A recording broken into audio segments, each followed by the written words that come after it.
The Jungle Book by Rudyard Kipling. Chapter 2. Kaa's Hunting. His spots are the joy of the leopard, his horns are the buffalo's pride. Be clean, for the strength of the hunter is known by the gloss of his hide. If ye find that the bullet can toss you, or the heavy brown sambar can gore, you need not stop work to inform us. We knew it 10 seasons before. Oppress not the cubs of the stranger, but hail them as sister and brother, for though they are little and fubsy, it may be the bear is their mother. There is none like me, says the cub in the pride of his earliest kill, but the jungle is large, and the cub he is small, let him think and be still. Maxims of Baloo. All that is told here happened some time before Mowgli was turned out of the Seeonee wolf pack, or revenged himself on Shere Khan the tiger. It was in the days when Baloo was teaching him the law of the jungle. The big, serious old brown bear was delighted to have so quick a pupil, for the young wolves will only learn as much of the law of the jungle as applies to their own pack and tribe, and run away as soon as they can repeat the hunting verse, "Feet that make no noise, eyes that can see in the dark, ears that can hear the winds in their lairs, and sharp white teeth. All these things are the marks of our brothers, except Tabaqui the jackal and the hyena, whom we hate." But Mowgli, as a man cub, had to learn a great deal more than this. Sometimes Bagheera, the Black Panther, would come lounging through the jungle to see how his pet was getting on, and would purr with his head against a tree while Mowgli recited the day's lesson to Baloo. The boy could climb almost as well as he could swim, and swim almost as well as he could run.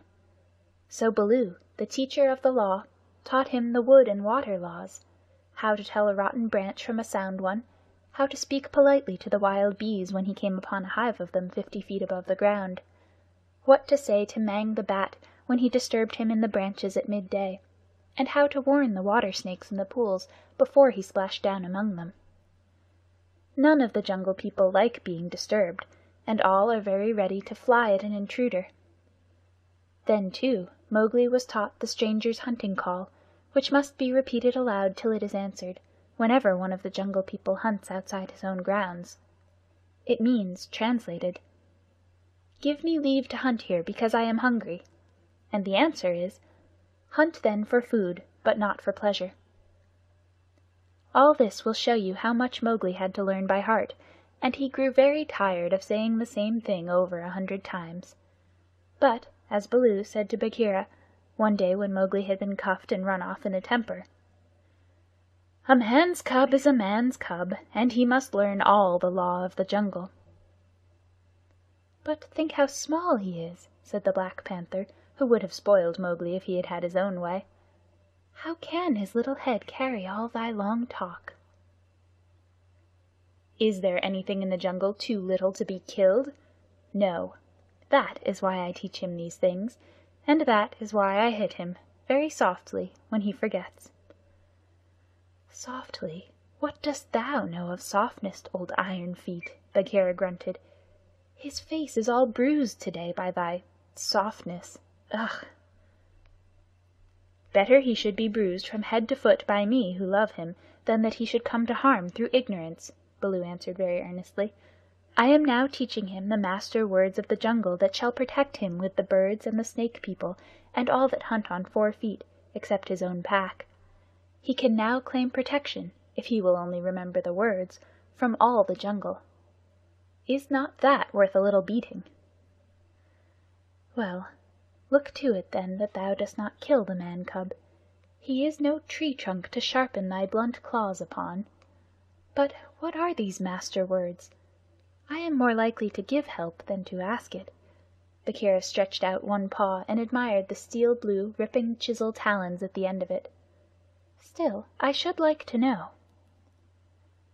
"I will call Mowgli, and he shall say them, if he will. Come, little brother." "My head is ringing like a bee-tree," said a sullen little voice over their heads, and Mowgli slid down a tree-trunk, very angry and indignant, adding as he reached the ground, "I come for Bagheera, and not for thee, fat old Baloo." "That is all one to me," said Baloo, though he was hurt and grieved. "Tell Bagheera, then, the Master Words of the Jungle that I have taught thee this day." "Master Words for which people?" said Mowgli, delighted to show off. "The jungle has many tongues. I know them all." "A little thou knowest, but not much. See, O Bagheera, they never thank their teacher. Not one small wolfling has ever come back to thank old Baloo for his teachings. Say the word for the Hunting People, then, great scholar." "We be of one blood, ye and I," said Mowgli, giving the words the Bear accent which all the Hunting People use. "Good. Now for the birds," Mowgli repeated, with the kite's whistle at the end of the sentence. "Now for the Snake People," said Bagheera. The answer was a perfectly indescribable hiss, and Mowgli kicked up his feet behind, clapped his hands together to applaud himself, and jumped on to Bagheera's back, where he sat sideways, drumming with his heels on the glossy skin, and making the worst faces he could think of at Baloo. "There, there! That was worth a little bruise," said the Brown Bear tenderly. "Some day thou wilt remember me." Then he turned aside to tell Bagheera how he had begged the Master Words from Hathi the Wild Elephant, who knows all about these things, and how Hathi had taken Mowgli down to a pool to get the snake word from a water snake, because Baloo could not pronounce it, and how Mowgli was now reasonably safe against all accidents in the jungle, because neither snake, bird, nor beast would hurt him. "No one, then, is to be feared," Baloo wound up, patting his big furry stomach with pride. "Except his own tribe," said Bagheera under his breath, and then aloud to Mowgli, "Have a care for my ribs, little brother. What is all this dancing up and down?" Mowgli had been trying to make himself heard by pulling at Bagheera's shoulder fur and kicking hard. When the two listened to him, he was shouting at the top of his voice, "And so I shall have a tribe of my own, and lead them through the branches all day long." "What is this new folly, little dreamer of dreams?" said Bagheera. "Yes, and throw branches and dirt at old Baloo," Mowgli went on. "They have promised me this. Ah!" Woof! Baloo's big paw scooped Mowgli off Bagheera's back, and as the boy lay between the big forepaws he could see the bear was angry. "Mowgli," said Baloo, "thou hast been talking with the Bandar log, the Monkey People." Mowgli looked at Bagheera to see if the panther was angry too, and Bagheera's eyes were as hard as jadestones. "Thou hast been with the Monkey People, the gray apes, the people without a law, the eaters of everything. That is great shame." "When Baloo hurt my head," said Mowgli, he was still on his back, "I went away, and the gray apes came down from the trees and had pity on me. No one else cared." He snuffled a little. "The pity of the Monkey People," Baloo snorted. "The stillness of the mountain stream, the cool of the summer sun. And then, Man cub?" And then they gave me nuts and pleasant things to eat, and they carried me in their arms up to the top of the trees and said I was their blood brother, except that I had no tail, and should be their leader some day." "They have no leader," said Bagheera. "They lie. They have always lied." "They were very kind and bade me come again. Why have I never been taken among the Monkey People? They stand on their feet as I do.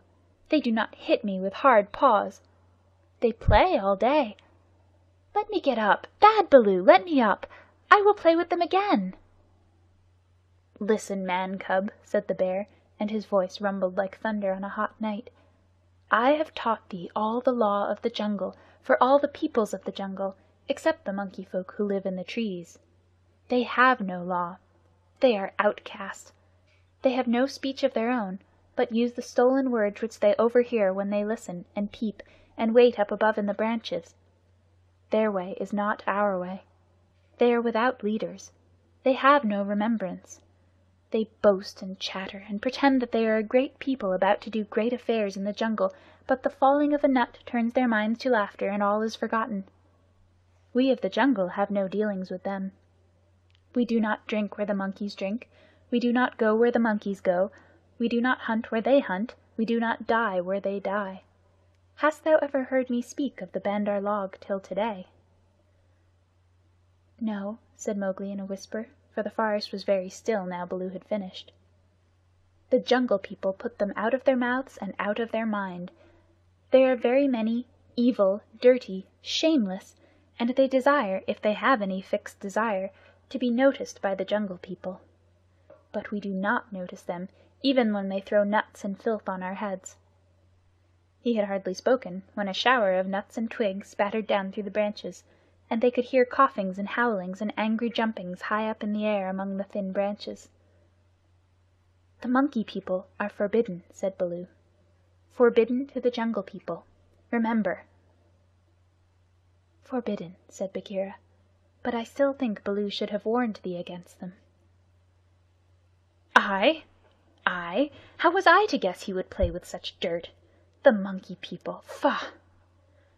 A fresh shower came down on their heads, and the two trotted away, taking Mowgli with them. What Baloo had said about the monkeys was perfectly true. They belonged to the tree tops, and as beasts very seldom look up, there was no occasion for the monkeys and the Jungle People to cross each other's path. But whenever they found a sick wolf or a wounded tiger or bear, the monkeys would torment him, and would throw sticks and nuts at any beast for fun and in the hope of being noticed. Then they would howl and shriek senseless songs, and invite the Jungle People to climb up their trees and fight them, or would start furious battles over nothing among themselves, and leave the dead monkeys where the Jungle People could see them. They were always just going to have a leader, and laws and customs of their own, but they never did, because their memories would not hold over from day to day, and so they compromised things by making up a saying, "What the Bandar log think now, the Jungle will think later," and that comforted them a great deal. None of the beasts could reach them, but on the other hand none of the beasts would notice them, and that was why they were so pleased when Mowgli came to play with them, and they heard how angry Baloo was. They never meant to do any more. The Bandar log never meant anything at all. But one of them invented what seemed to him a brilliant idea, and he told all the others that Mowgli would be a useful person to keep in the tribe, because he could weave sticks together for protection from the wind, so if they caught him they could make him teach them. Of course Mowgli, as a woodcutter's child, inherited all sorts of instincts, and used to make little huts of fallen branches without thinking how he came to do it, and the Monkey People, watching in the trees, considered his play most wonderful. This time, they said, they were really going to have a leader and become the wisest people in the jungle, so wise that everyone else would notice and envy them. Therefore they followed Baloo and Bagheera and Mowgli through the jungle very quietly till it was time for the midday nap, and Mowgli, who was very much ashamed of himself, slept between the panther and the bear, resolving to have no more to do with the Monkey People. The next thing he remembered was feeling hands on his legs and arms, hard, strong little hands, and then a swash of branches in his face, and then he was staring down through the swaying branches as Baloo woke the jungle with his deep cries, and Bagheera bounded up the trunk with every tooth bared. The Bandar log howled with triumph and scuffled away to the upper branches where Bagheera dared not follow, shouting, "He has noticed us! Bagheera has noticed us! All the Jungle People admire us for our skill and our cunning." Then they began their flight, and the flight of the Monkey People through Treeland is one of the things nobody can describe. They have their regular roads and crossroads, up hills and down hills, all laid out from 50 to 70 or 100 feet above the ground, and by these they can travel even at night if necessary. Two of the strongest monkeys caught Mowgli under the arms and swung off with him through the tree-tops, 20 feet at a bound. Had they been alone, they could have gone twice as fast, but the boy's weight held them back. Sick and giddy as Mowgli was, he could not help enjoying the wild rush, though the glimpses of the earth far down below frightened him, and the terrible check and jerk at the end of the swing over nothing but empty air brought his heart between his teeth.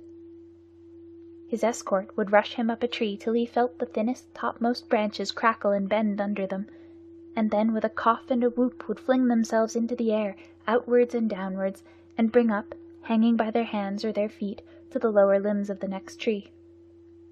Sometimes he could see for miles and miles across the still green jungle, as a man on the top of a mast can see for miles across the sea, and then the branches and leaves would lash him across the face, and he and his two guards would be almost down to earth again. So, bounding and crashing and whooping and yelling, the whole tribe of Bandar log swept along the tree roads with Mowgli, their prisoner. For a time he was afraid of being dropped. Then he grew angry, but knew better than to struggle. And then he began to think. The first thing was to send back word to Baloo and Bagheera, for, at the pace the monkeys were going, he knew his friends would be left far behind. It was useless to look down, for he could only see the top sides of the branches, so he stared upwards and saw, far away in the blue, Chil the Kite balancing and wheeling as he kept watch over the jungle, waiting for things to die. Chil saw that the monkeys were carrying something, and dropped a few 100 yards to find out whether their load was good to eat. He whistled with surprise when he saw Mowgli being dragged up to a tree-top, and heard him give the kite call for, "We be of one blood, thou and I." The waves of the branches closed over the boy, but Chil balanced away to the next tree in time to see the little brown face come back up again. "Mark my trail!" Mowgli shouted. "Tell Baloo of the Seeonee Pack and Bagheera of the Council Rock." "In whose name, brother?" Chil had never seen Mowgli before, though of course he had heard of him. "Mowgli the Frog. Man cub they call me. Mark my trail!" The last words were shrieked as he was being swung through the air, but Chil nodded and rose up till he looked no bigger than a speck of dust, and there he hung, watching with his telescope eyes the swaying of the tree-tops as Mowgli's escort whirled along. "They never go far," he said with a chuckle. "They never do what they set out to do. Always pecking at new things are the Bandar log. This time, if I have any eyesight, they have pecked down trouble for themselves, for Baloo is no fledgling, and Bagheera can, as I know, kill more than goats." So he rocked on his wings, his feet gathered up under him, and waited. Meantime Baloo and Bagheera were furious with rage and grief. Bagheera climbed as he had never climbed before, but the thin branches broke beneath his weight, and he slipped down, his claws full of bark. "Why didst thou not warn the man cub?" he roared to poor Baloo, who had set off at a clumsy trot in the hope of overtaking the monkeys. "What was the use of half slaying him with blows if thou didst not warn him?" "Haste! Oh, haste! We may catch them yet," Baloo panted. At that speed it would not tire a wounded cow. Teacher of the Law, cub-beater, a mile of that rolling to and fro would burst thee open. Sit still and think. Make a plan. This is no time for chasing. They may drop him if we follow too close. Arula, woo! They may have dropped him already, being tired of carrying him. Who can trust the Bandar log? Put dead bats on my head. Give me black bones to eat. Roll me into the hives of the wild bees that I may be stung to death, and bury me with the hyena, for I am the most miserable of bears. Arulala, wahua! O Mowgli, Mowgli, why did I not warn thee against the monkey folk instead of breaking thy head? Now perhaps I may have knocked the day's lesson out of his mind, and he will be alone in the jungle without the master words." Baloo clasped his paws over his ears and rolled to and fro, moaning. "At least he gave me all the words correctly a little time ago," said Bagheera impatiently. "Baloo, thou hast neither memory nor respect. What would the jungle think if I, the Black Panther, curled myself up like Sahi the Porcupine and howled?" "What do I care what the jungle thinks? He may be dead by now." "Unless and until they drop him from the branches in sport, or kill him out of idleness, I have no fear for the man cub.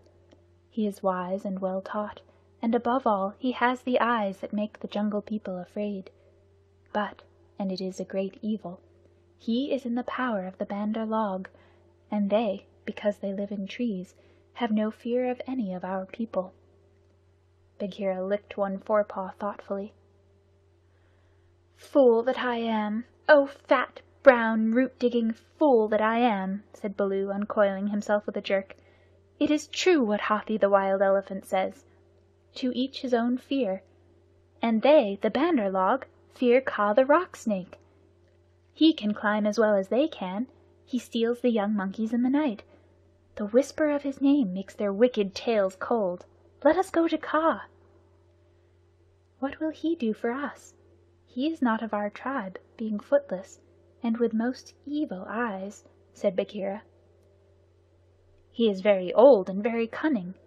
Above all, he is always hungry," said Baloo hopefully. "Promise him many goats." "He sleeps for a full month after he has once eaten. He may be asleep now, and even were he awake, what if he would rather kill his own goats?" Bagheera, who did not know much about Kaa, was naturally suspicious. "Then in that case thou and I together, old hunter, might make him see reason." Here Baloo rubbed his faded brown shoulder against the panther, and they went off to look for Kaa the Rock Python. They found him stretched out on a worn ledge in the afternoon sun, admiring his beautiful new coat, for he had been in retirement for the last 10 days, changing his skin, and now he was very splendid, darting his big blunt-nosed head along the ground, and twisting the 30 feet of his body into fantastic knots and curves, and licking his lips as he thought of his dinner to come. "He has not eaten," said Baloo, with a grunt of relief, as soon as he saw the beautifully mottled brown and yellow jacket. "Be careful, Bagheera. He is always a little blind after he has changed his skin, and very quick to strike." Kaa was not a poison snake. In fact, he rather despised the poison snakes as cowards, but his strength lay in his hug, and when he had once lapped his huge coils round anybody, there was no more to be said. "Good hunting!" cried Baloo, sitting up on his haunches. Like all snakes of his breed, Kaa was rather deaf, and did not hear the call at first. Then he curled up ready for any accident, his head lowered. "Good hunting for us all," he answered. "Oho, Baloo! What dost thou do here?" "Good hunting, Bagheera. One of us at least needs food. Is there any news of game afoot? A doe now, or even a young buck? I am as empty as a dried well." "We are hunting," said Baloo carelessly. He knew that you must not hurry Kaa. He is too big. "Give me permission to come with you," said Kaa. "A blow more or less is nothing to thee, Bagheera or Baloo, but I have to wait and wait for days in a wood path and climb half a night on the mere chance of a young ape. Pshaw! The branches are not what they were when I was young. Rotten twigs and dry boughs are they all." "Maybe thy great weight has something to do with that matter," said Baloo. "I am a fair length," said Kaa with a little pride. "But for all that, it is the fault of this new-grown timber. I came very near to falling on my last hunt, very near indeed, and the noise of my slipping, for my tail was not tight wrapped round the tree, waked the Bandar log, and they called me most evil names." "Footless yellow earthworm," said Bagheera under his whiskers, as though he were trying to remember something. "Sss! Have they ever called me that?" said Kaa. "Something of that kind it was that they shouted to us last moon, but we never noticed them. They will say anything, even that thou had lost all thy teeth, and wilt not face anything bigger than a kid, because they are indeed shameless, these Bandar log, because thou art afraid of the he-goat's horns," Bagheera went on sweetly. Now a snake, especially a wary old python like Kaa, very seldom shows that he is angry, but Baloo and Bagheera could see the big swallowing muscles on either side of Kaa's throat ripple and bulge. "The Bandar log have shifted their grounds," he said quietly. "When I came up into the sun today, I heard them whooping among the tree-tops." It is the Bandar log that we follow now," said Baloo, but the word stuck in his throat, for that was the first time in his memory that one of the Jungle People had owned to being interested in the doings of the monkeys. "Beyond doubt, then, it is no small thing that it takes 2 such hunters, leaders in their own jungle, I am certain, on the trail of the Bandar log," Kaa replied courteously as he swelled with curiosity. "Indeed," Baloo began, "I am no more than the old and sometimes very foolish teacher of the law to the Seeonee wolf cubs, and Bagheera here—" "Is Bagheera," said the Black Panther, and his jaws shut with a snap, for he did not believe in being humble. "The trouble is this, Kaa. Those nut-stealers and pickers of palm leaves have stolen away our man-cub, of whom thou hast, perhaps, heard." "I heard some news from Sahi. His quills make him presumptuous. Of a man-thing that was entered into a wolf-pack, but I did not believe. Sahi is full of stories half heard and very badly told." "But it is true. He is such a man-cub as never was," said Baloo. "The best and wisest and boldest of man-cubs, my own pupil, who shall make the name of Baloo famous throughout the jungles. And besides, we love him, Kaa." "Tss, tss," said Kaa, waving his head to and fro. "I also have known what love is. There are tales I could tell that need a clear night when we are all well fed to praise properly," said Bagheera quickly. "Our man cub is in the hands of the Bandar log now, and we know that of all the Jungle People they fear Kaa alone." "They fear me alone. They have good reason," said Kaa. "Chattering, foolish, vain, foolish, and chattering are the monkeys. But a man-thing in their hands is in no good luck. They grow tired of the nuts they pick and throw them down. They carry a branch half a day, meaning to do great things with it, and then they snap it in two. That man-thing is not to be envied. They called me also Yellow Fish, was it not?" "Worm, earthworm," said Bagheera, "as well as other things which I cannot now say for shame.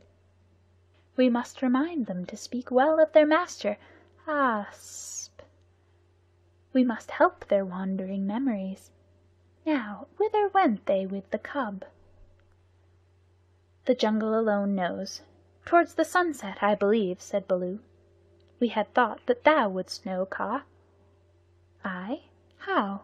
I take them when they come in my way, but I do not hunt the Bandar log, or frogs, or green scum on a water-hole for that matter. Up, up! Up, up! Hillo, illo, illo! Look up, Baloo of the Seeonee Wolf Pack!" Baloo looked up to see where the voice came from, and there was Chil the Kite sweeping down with the sun shining on the upturned flanges of his wings. It was near Chil's bedtime, but he had ranged all over the jungle looking for the bear and missed him in the thick foliage. "What is it?" said Baloo.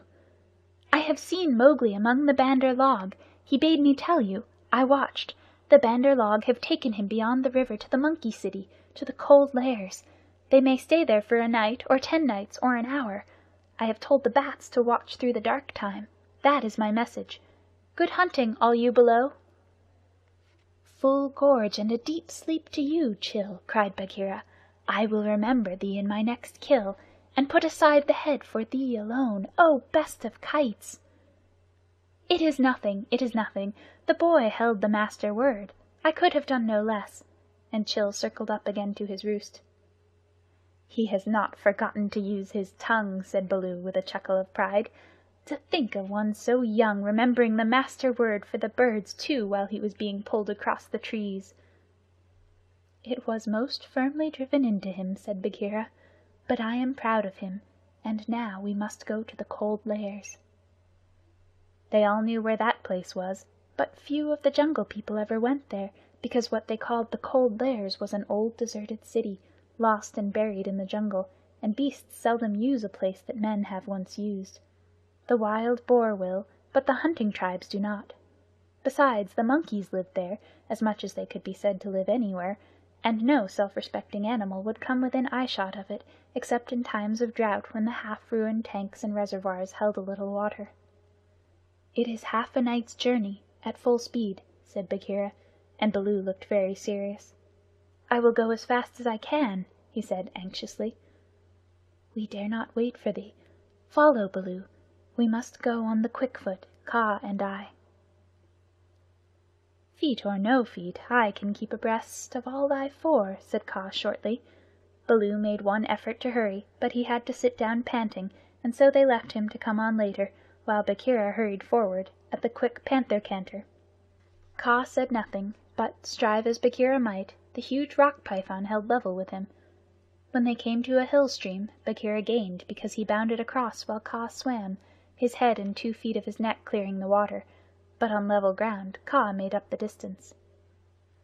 "By the broken lock that freed me," said Bagheera when twilight had fallen, "thou art no slow goer." "I am hungry," said Kaa. "Besides, they called me a speckled frog." "Worm, earthworm, and yellow to boot." "All one. Let us go on," and Kaa seemed to pour himself along the ground, finding the shortest road with his steady eyes, and keeping to it. In the Cold Lairs the Monkey People were not thinking of Mowgli's friends at all. They had brought the boy to the Lost City, and were very pleased with themselves for the time. Mowgli had never seen an Indian city before, and though this was almost a heap of ruins, it seemed very wonderful and splendid. Some king had built it long ago on a little hill. You could still trace the stone causeways that led up to the ruined gates where the last splinters of wood hung to the worn, rusted hinges. Trees had grown into and out of the walls, the battlements were tumbled down and decayed, and wild creepers hung out of the windows of the towers on the walls in bushy hanging clumps. A great roofless palace crowned the hill, and the marble of the courtyards and the fountains was split and stained with red and green, and the very cobblestones in the courtyard where the king's elephants used to live had been thrust up and apart by grasses and young trees. From the palace you could see the rows and rows of roofless houses that made up the city, looking like empty honeycombs filled with blackness, the shapeless block of stone that had been an idol, in the square where 4 roads met, the pits and dimples at street corners where the public wells once stood, and the shattered domes of temples with wild figs sprouting on their sides. The monkeys called the place their city, and pretended to despise the Jungle People because they lived in the forest. And yet they never knew what the buildings were made for, nor how to use them. They would sit in circles on the hall of the king's council chamber and scratch for fleas and pretend to be men, or they would run in and out of the roofless houses and collect pieces of plaster and old bricks in a corner, and forget where they had hidden them, and fight and cry in scuffling crowds, and then break off to play up and down the terraces of the king's garden, where they would shake the rose trees and the oranges in sport to see the fruit and flowers fall. They explored all the passages and dark tunnels in the palace, and the hundreds of little dark rooms, but they never remembered what they had seen and what they had not, and so drifted about in ones and twos or crowds, telling each other that they were doing as men did. They drank at the tanks and made the water all muddy, and then they fought over it, and then they would all rush together in mobs and shout, "There is no one in the jungle so wise and good and clever and strong and gentle as the Bandar log."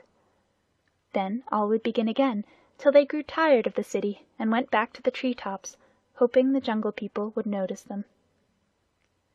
Mowgli, who had been trained under the law of the jungle, did not like or understand this kind of life. The monkeys dragged him into the Cold Lairs late in the afternoon, and instead of going to sleep, as Mowgli would have done after a long journey, they joined hands and danced about and sang their foolish songs. One of the monkeys made a speech and told his companions that Mowgli's capture marked a new thing in the history of the Bandar log, for Mowgli was going to show them how to weave sticks and canes together as a protection against rain and cold. Mowgli picked up some creepers and began to work them in and out, and the monkeys tried to imitate, but in a very few minutes they lost interest and began to pull their friends' tails or jump up and down on all fours, coughing. "I wish to eat," said Mowgli. "I am a stranger in this part of the jungle. Bring me food, or give me leave to hunt here." 20 or 30 monkeys bounded away to bring him nuts and wild pawpaws, but they fell to fighting on the road, and it was too much trouble to go back with what was left of the fruit. Mowgli was sore and angry as well as hungry, and he roamed through the empty city, giving the strangers' hunting call from time to time, but no one answered him, and Mowgli felt that he had reached a very bad place indeed. "All that Baloo has said about the Bandar log is true," he thought to himself. "They have no law, no hunting call, and no leaders, nothing but foolish words and little picking thievish hands. So if I am starved or killed here, it will be all my own fault. But I must try to return to my own jungle. Baloo will surely beat me, but that is better than chasing silly rose leaves with the Bandar log." No sooner had he walked to the city wall than the monkeys pulled him back, telling him that he did not know how happy he was, and pinching him to make him grateful. He set his teeth and said nothing, but went with the shouting monkeys to a terrace above the red sandstone reservoirs that were half full of rain-water. There was a ruined summer-house of white marble in the center of the terrace, built for queens dead 100 years ago. The domed roof had half fallen in and blocked up the underground passage from the palace by which the queens used to enter. But the walls were made of screens of marble tracery, beautiful milk-white fretwork, set with agates and cornelians and jasper and lapis lazuli, and as the moon came up behind the hill, it shone through the open work, casting shadows on the ground like black velvet embroidery. Sore, sleepy, and hungry as he was, Mowgli could not help laughing when the Bandar log began, 20 at a time, to tell him how great and wise and strong and gentle they were, and how foolish he was to wish to leave them. "We are great, we are free, we are wonderful, we are the most wonderful people in all the jungle. We all say so, and so it must be true," they shouted. "Now, as you are a new listener and can carry our words back to the Jungle People so that they may notice us in the future, we will tell you all about our most excellent selves." Mowgli made no objection, and the monkeys gathered by hundreds and hundreds on the terrace to listen to their own speakers singing the praises of the Bandar log. And whenever a speaker stopped for want of breath, they would all shout together, "This is true! We all say so!" Mowgli nodded and blinked, and said yes when they asked him a question, and his head spun with all the noise. "Tabaqui the Jackal must have bitten all these people," he said to himself, "and now they have the madness. Certainly this is Dewani, the madness. Do they never go to sleep? Now there is a cloud coming to cover the moon. If it were only a big enough cloud, I might try to run away in the darkness. But I am tired." That same cloud was being watched by two good friends in the ruined ditch below the city wall, for Bagheera and Kaa, knowing well how dangerous the Monkey People were in large numbers, did not wish to run any risks.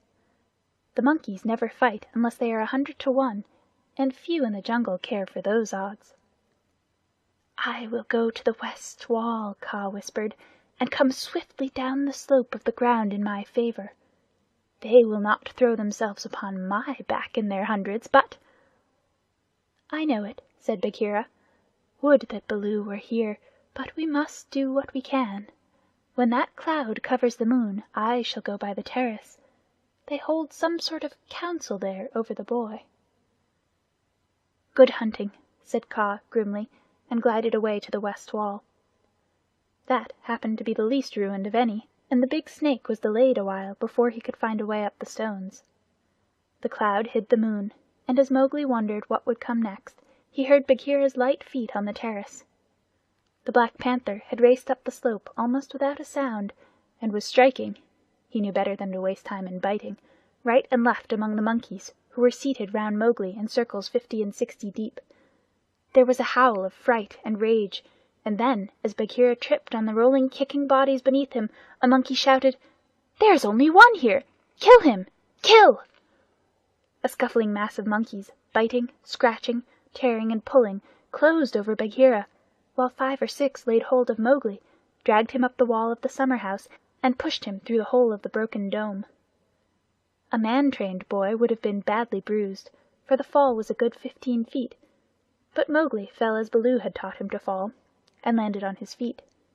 "Stay there," shouted the monkeys, "till we have killed thy friends, and later we will play with thee, if the Poison People leave thee alive."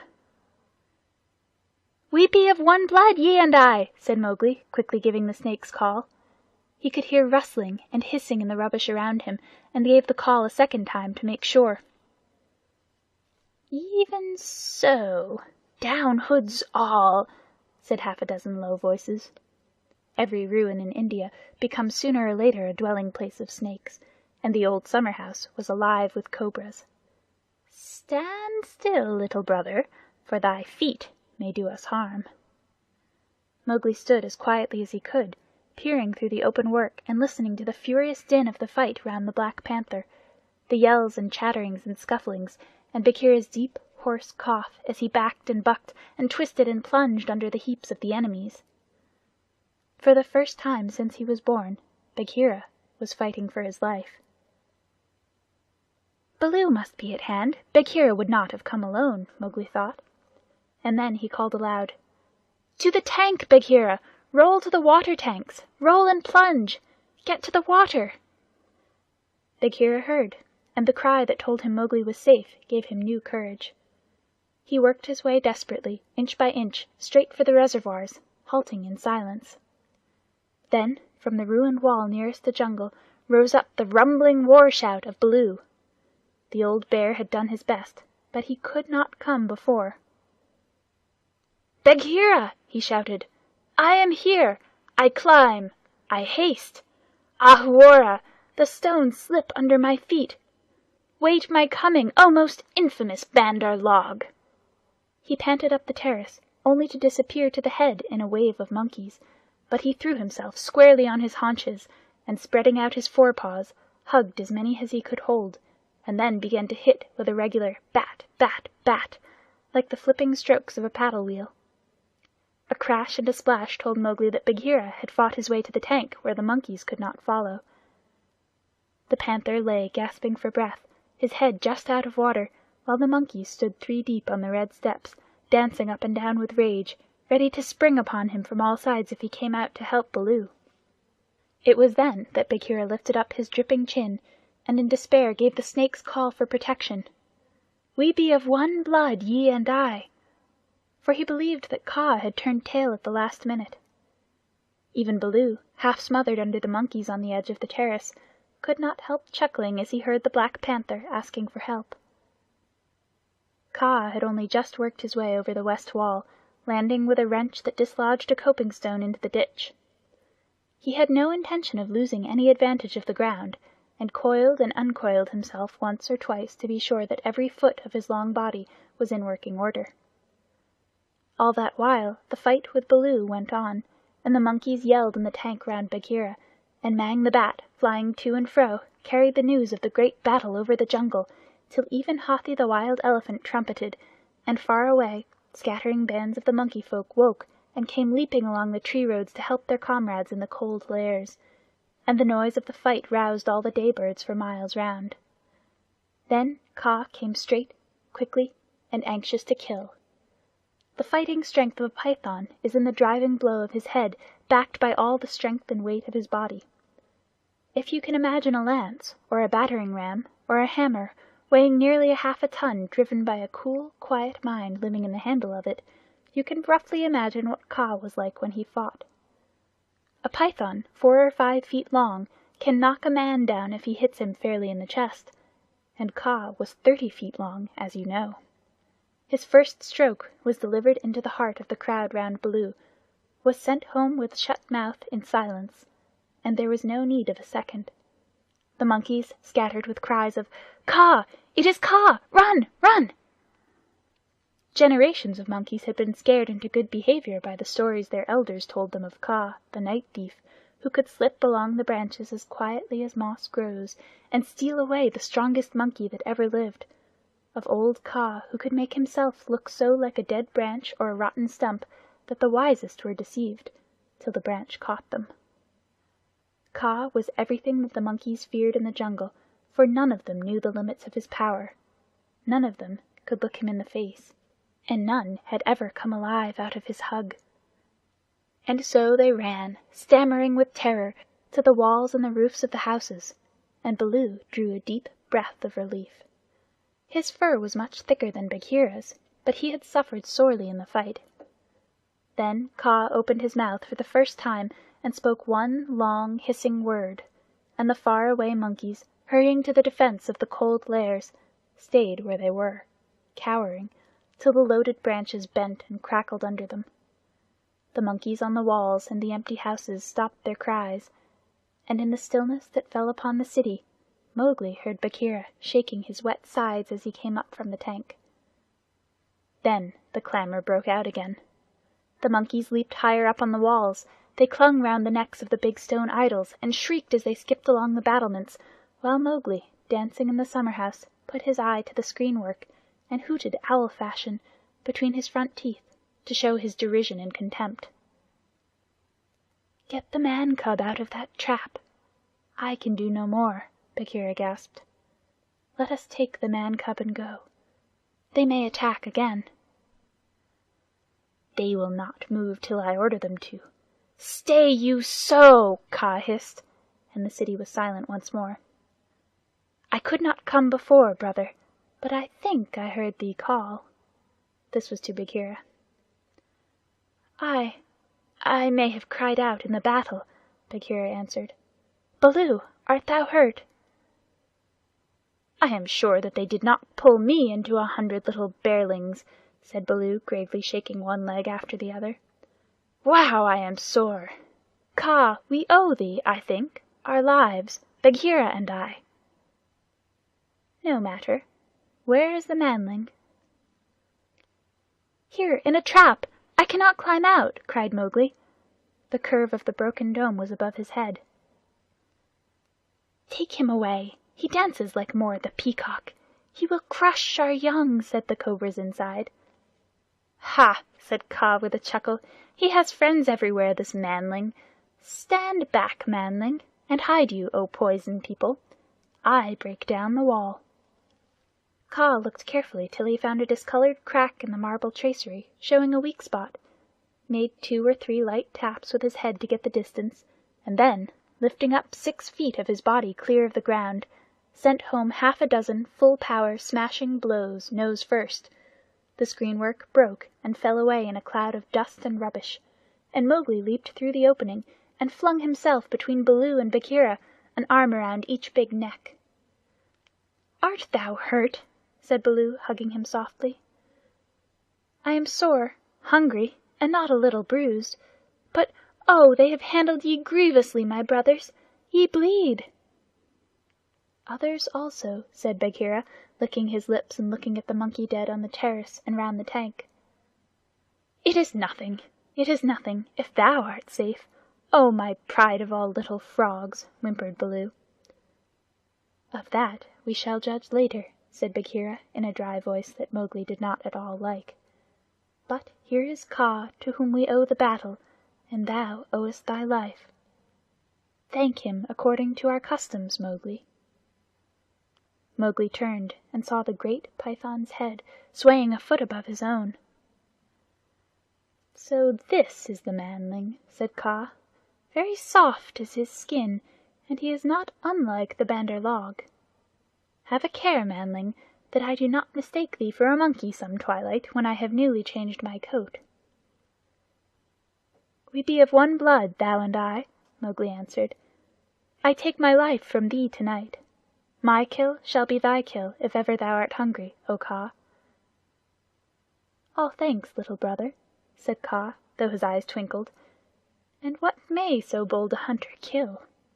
I ask that I may follow when next he goes abroad." "I kill nothing. I am too little. But I drive goats towards such as can use them. When thou art empty, come to me, and see if I speak the truth. I have some skill in these," he held out his hands. "And if ever thou art in a trap, I may pay the debt which I owe to thee, to Bagheera and to Baloo here. Good hunting to ye all, my masters." "Well said," growled Baloo, for Mowgli had returned thanks very prettily. The python dropped his head lightly for a minute on Mowgli's shoulder. "A brave heart and a courteous tongue," said he.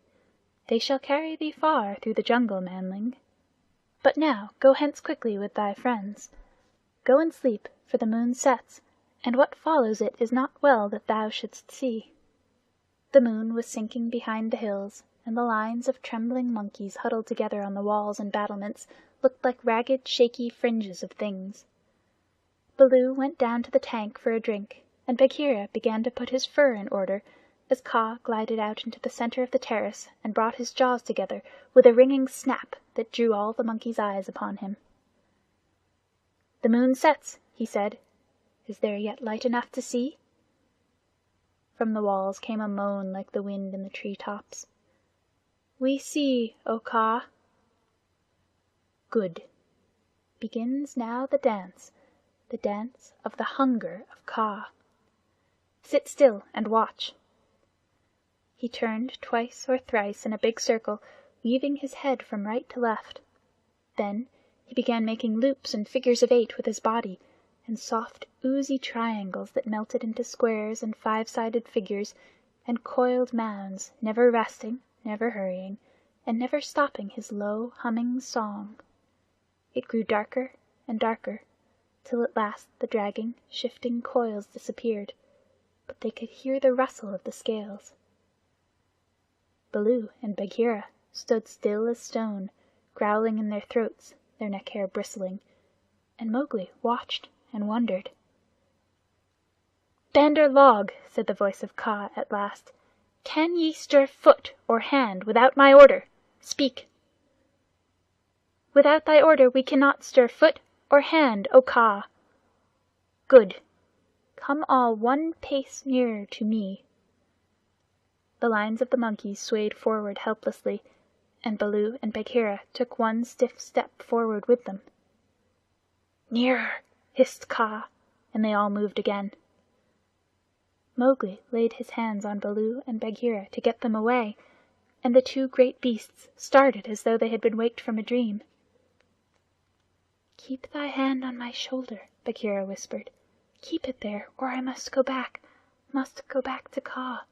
Ah!" "It is only old Kaa making circles on the dust," said Mowgli. "Let us go." And the three slipped off through a gap in the walls to the jungle. "Whoof!" said Baloo, when he stood under the still trees again. "Never more will I make an ally of Kaa," and he shook himself all over. "He knows more than we," said Bagheera, trembling. "In a little time, had I stayed, I should have walked down his throat." "Many will walk by that road before the moon rises again," said Baloo. "He will have good hunting, after his own fashion." "But what was the meaning of it all?" said Mowgli, who did not know anything of a python's powers of fascination. "I saw no more than a big snake making foolish circles till the dark came, and his nose was all sore. Ho! Ho!"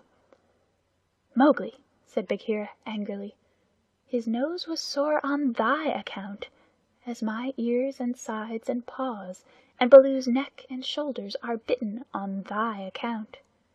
Neither Baloo nor Bagheera will be able to hunt with pleasure for many days." "It is nothing," said Baloo. "We have the man cub again." "True, but he has cost us heavily in time which might have been spent in good hunting, in wounds, in hair. I am half plucked along my back, and last of all, in honor. For remember, Mowgli, I, who am the Black Panther, was forced to call upon Kaa for protection, and Baloo and I were both made stupid as little birds by the Hunger Dance. All this, man cub, came of thy playing with the Bandar log." "True, it is true," said Mowgli sorrowfully. "I am an evil man cub, and my stomach is sad in me." "Humph! What says the Law of the Jungle, Baloo?" Baloo did not wish to bring Mowgli into any more trouble, but he could not tamper with the Law, so he mumbled, "Sorrow never stays punishment. But remember, Bagheera, he is very little." "I will remember, but he has done mischief, and blows must be dealt now. Mowgli, hast thou anything to say?" "Nothing. I did wrong. Baloo and thou art wounded. It is just." Bagheera gave him half a dozen love taps from a panther's point of view. They would hardly have waked one of his own cubs, but for a 7-year-old boy they amounted to as severe a beating as you could wish to avoid. When it was all over, Mowgli sneezed, and picked himself up without a word. "Now," said Bagheera, "jump on my back, little brother, and we will go home. One of the beauties of the Jungle Law is that punishment settles all scores. There is no nagging afterwards." Mowgli laid his head down on Bagheera's back, and slept so deeply that he never waked when he was put down in the home cave. Road Song of the Bandar log. Here we go in a flung festoon, halfway up to the jealous moon. Don't you envy our pranceful bands? Don't you wish you had extra hands? Wouldn't you like it if your tails were so, curved in the shape of a Cupid's bow? Now you're angry, but never mind. Brother, thy tail hangs down behind. Here we sit in a branchy row, thinking of beautiful things we know, dreaming of deeds that we mean to do, all complete in a minute or two. Something noble and wise and good, done by merely wishing we could. We've forgotten, but never mind. Brother, thy tail hangs down behind.